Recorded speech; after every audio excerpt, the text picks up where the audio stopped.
After I posted information on using bamboo fleece for pad cores, there were several requests for information on Zorb from Wazoodle. I have experience with Zorb Original, or Zorb 1, which you don't have to pre-wash, and it's not a multi-layer fabric. It's just one fuzzy fabric. Well, not really fuzzy. It's not fuzzy like velour or Sherpa. It's more like felt, and I want to say it's worth trying. I like it. The only reason I didn't like fully double down on it when I was sewing pads was people just had a preference for bamboo fleece, so I ended up using that more often in my own like cloth pad shop. But when it comes to what I like sewing with, I definitely prefer Zorb because it's easier to sew with. You don't have to pre-wash it.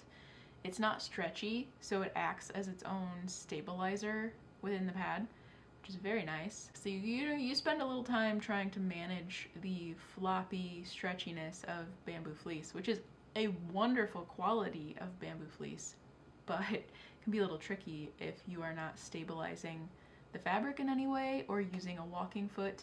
So there's that, the pre-washing and the fact that it's not stretchy, major plus. As far as like, is it more absorbent than other options? I don't personally know, because my own needs are not very great, so I don't feel like I've been able to put any of these options to an extreme test. But I think what I hear from people who use Zorb and other fabrics is that they like to combine Zorb with something else that doesn't absorb quite as fast. And a lot of people like to use Zorb with a layer of bamboo fleece or hemp fleece or cotton fleece or flannel if you're using several layers of flannel. I mean, what they'll say is Zorb is prone to compression leaks, which makes sense logically.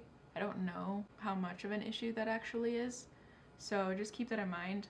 I give all of these caveats because every hobby that I've dived into, I find that there are strong norms or accepted rules for things, and sometimes the rules are good rules. Sometimes the rules are just there because somebody said it and then everybody accepts it, and then it just keeps getting repeated and nobody ever challenges it. I like to figure out where the rules break. Not necessarily because I'm trying to be oppositional, but sometimes I just don't have the attention span to listen to what all the rules are. So I end up doing things my own way, just trying it and seeing what happens, and I find out that doesn't really matter.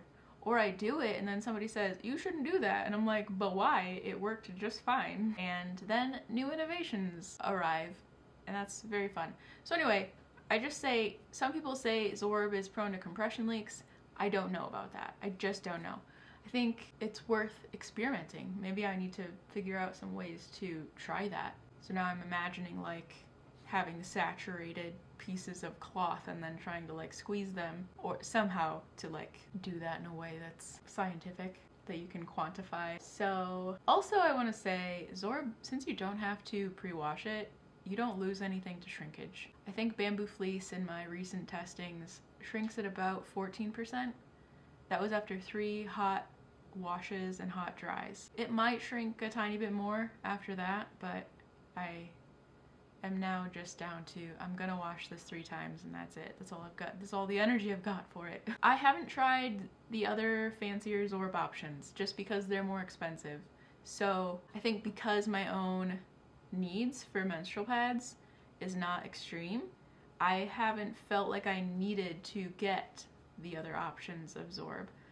Like, I think they come with antimicrobial features, or some of them I think they are trying to combine different fabrics to have a slower absorbing layer and a faster absorbing layer, which sounds wonderful to have that all sandwiched together ahead of time so that you don't have to source those fabrics and then sew them together on your own. I think the other options require pre-washing, and definitely do not pre-wash Zorb because it needs to have the structure of things sewn around it for it not to get like warped, washed out of shape. So you don't need to pre-wash it, and you definitely shouldn't pre-wash it. So there's that. What else? I think it comes in narrower widths, which I kind of like because that fits on my cutting board easier. Some fabrics like Winpro fleece and bamboo fleece, they're wider than my cutting mat,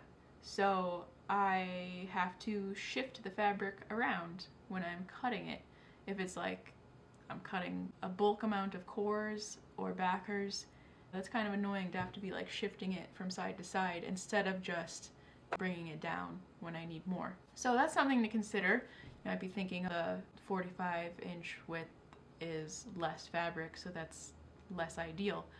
Maybe you like that width because it's easier to manage. It's just less weight and, you know. I'm seeing that Zorb is a fabric that consists of a blend of viscose, which is rayon or bamboo, cotton, and polyester. No need to pre-wash.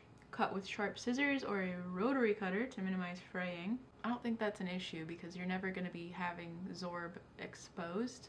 Use a universal or ballpoint needle. I don't think you should be choosing your needle based on the Zorb. You should choose it based on your topper or your backer fabric. Regular polyester thread works fine.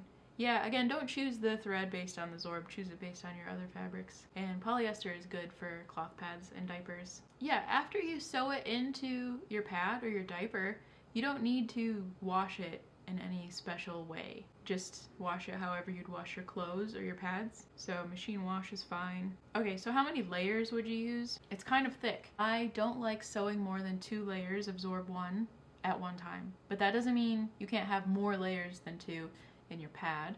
You just want to have, 1 layer and then a narrower layer so that you can sew the narrower one to the wider one and then sew the wider one to the next thing. So you're doing a stepped or a gradation so that you only have to sew 2 layers at a time. Do we need a video on that? Because I don't know that I would understand what I just said verbally. Okay, let me know what other questions you have about Zorb. Probably should have shown it. Alright, here's my Zorb 1.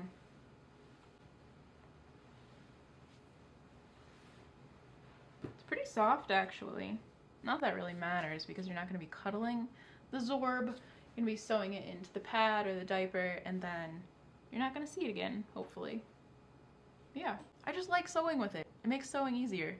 So yeah, I wish people liked it more because I would have sewn with it more back when I was like sewing pads a lot. Why do I have this much when I'm not sewing pads anymore? Because I got really excited and thought I was gonna sew a bunch of pads with Zorb. Now, I don't know what I'm doing with it. So maybe I should make kits of fabrics for pads to test out. That'd be cool.